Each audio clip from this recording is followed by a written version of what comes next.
नमस्कार, दैनिक भारत में आपका स्वागत है। विंटर है, एंजॉय कीजिए। अभी मेडिवर्ल्ड हॉस्पिटल जो दिल्ली मोड़ पे अवस्थित है, पुराना अस्पताल है, यहाँ आए हैं और आपको कुछ इन्फॉर्मेशन पहुंचाने के लिए आए हैं। बड़ी मुश्किल से डॉक्टर ऋचा झा गायनेकोलॉजिस्ट हैं, उनसे समय लिया है क्योंकि हम लोग आपको एडुकेट कर सकें, आपको बता सकें कि होता क्या है जब कोई औरत माँ बनती है तो उसके साथ क्या होता है और किन किन मरहले से उनको गुजरना पड़ता है और ये यहाँ क्या सुविधाएं जच्चा और बच्चा को देती है। इन्हीं सब बातों पर बात करने के लिए डॉक्टर ऋचा झा से बात किया है और बात कर रहे हैं और आपको एडुकेट कर रहे हैं, आपको शिक्षित कर रहे हैं कि अगर आपके घर में कोई लड़की माँ बनती है तो उसको क्या क्या करना चाहिए और क्या क्या नहीं करना चाहिए, क्योंकि इन सारी बातों का जो जच्चा होता है उसके शरीर पर एक प्रभाव पड़ता है, वो दुष्प्रभाव भी हो सकता है, एक अच्छा प्रभाव भी होता है। इन्हीं सब बातों पर हम डॉक्टर ऋचा झा से बात करेंगे। ऋचा जी, आपका बहुत बहुत स्वागत है दैनिक भारत में। Hello, good evening. आप सभी व्यूअर को मेरी तरफ से प्रणाम। मैं डॉक्टर ऋचा झा हूँ और आज हम बैठे हैं आपस में बात करने के लिए। नहीं, हम अपने व्यूअर्स को बताना चाह रहे हैं आपके माध्यम से कि उनके घर में अगर कोई महिला माँ बनती है तो क्या करना चाहिए। सबसे पहला सवाल है कि आजकल सिजेरियन बहुत हो रहा है मैडम, आप लोग एकदम फटाफट पेट खोल देते हैं, क्यों? देखिए, एज अ महिला लेडीज हम कभी नहीं चाहेंगे किसी का पेट खुले। मैं खुद भी किसी एक बच्चे की माँ हूँ, तो मेरा अंत तक भरसक प्रयास रहता है कि चाहे कैसे भी हो, नॉर्मल जो होती है वो अमूल्य चीज़ होती है, उसको आप पैसे से नहीं तोड़ सकते हैं। आप किसी महिला को एक महिला होने का एक महत्व समझाते हैं जब नॉर्मल डिलीवरी होती है, पर कई बार हमारा एज अ डॉक्टर माँ और बच्चा दोनों को देखना होता है। इसीलिए हम डिसीजन लेके जब नहीं हो पाता है नॉर्मल, जब कोई चारा नहीं बचता है, तब हम जाके सिजेरियन करते हैं। हमारे सेंटर पे दूर दूर से लोग आते हैं जिनका नॉर्मल नहीं हुआ होता, हम जाके नॉर्मल करवाते हैं। चलिए, बहुत अच्छी बात है, नॉर्मल होना भी चाहिए और आपकी इस कोशिश की सराहना की जाए, कम है। दूसरी बात मैडम कि जब ऑपरेशन करती हैं तो उसके लिए भी क्या क्या सहूलत आपके हॉस्पिटल में मौजूद है जिससे आपको मतलब न बच्चे पे न जच्चा पे इसका कोई प्रभाव पड़े और सक्सेसफुल ऑपरेशन हो, उसके लिए क्या क्या है आपके पास?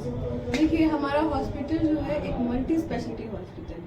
उसमें मुझे और मेरे मरीजों को भी ये तसल्ली मिलती है कि वो किसी तरह का भी बीमारी लेके आएंगे, वो सिर्फ एक डॉक्टर को नहीं, ग्रुप ऑफ डॉक्टर को, ग्रुप ऑफ पैरामेडिकल को, ग्रुप ऑफ नर्सरी जिसमें बच्चे गड़बड़ भी आए, उनके हमारे पास एक्सपर्ट डॉक्टर होते हैं, हम उनके साथ उसको देखते हैं।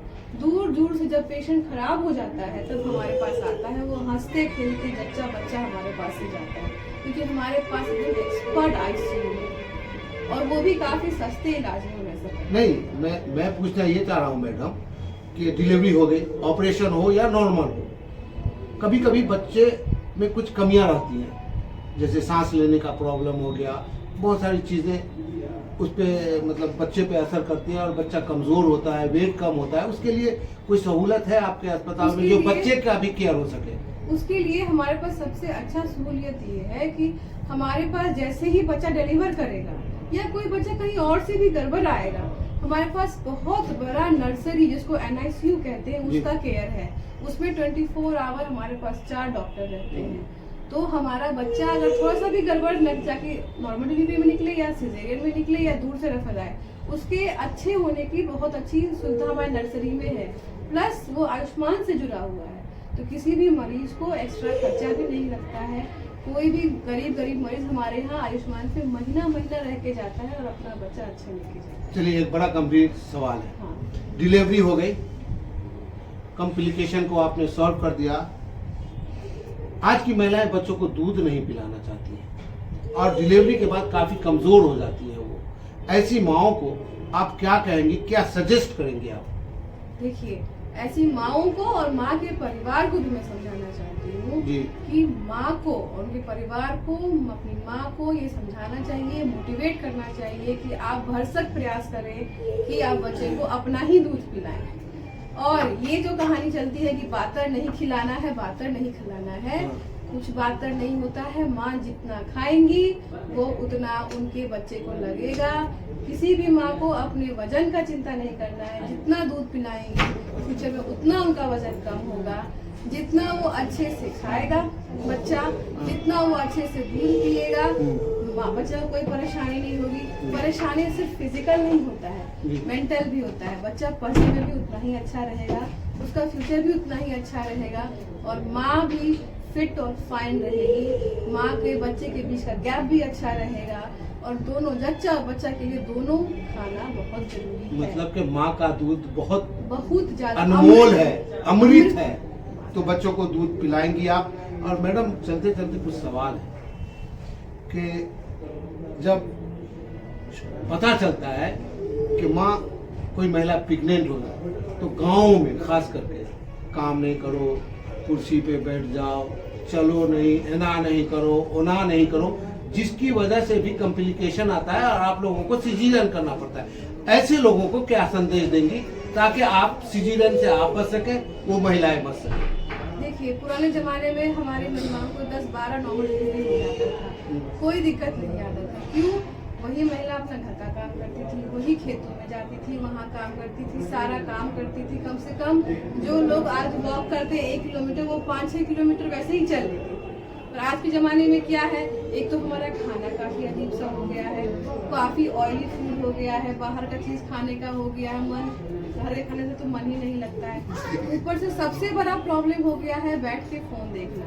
टाइम कैसे पास होता है, टाइम का वैल्यू हमको समझ में नहीं आता है। हम ज़्यादा खाएंगे तो बच्चा मेरा मोटा होगा, बच्चेदानी का रास्ता तो छोटा ही होता है, तो फिर वो निकलेगा कैसे नीचे से। इसीलिए सिर्फ पतला या मोटा होना फिट नहीं है, फिजिकली फिट होने का वैल्यू समझना चाहिए। जो मरीज फिजिकली फिट है उसका नॉर्मल डिलीवरी होने का चांस पूरा का पूरा है। उनको बहुत अच्छी तरह से काम करना होगा जैसे नॉर्मली करते हैं। मोबाइल फोन से दूर रहना होगा, एक तो मोबाइल फोन से दूर रहिए। जब आप प्रेग्नेंट हो जाती हैं तो काम भी कीजिए और स्वस्थ भोजन लीजिए ताकि सिजेरियन से बच सके। काम अवश्य कीजिएगा और जो डॉक्टर एक्सरसाइज बताता है उसको भी करना है ताकि आप इन सारी समस्याओं से बच सके। आपका बहुत बहुत शुक्रिया मैडम, बात करने के लिए धन्यवाद। धन्यवाद।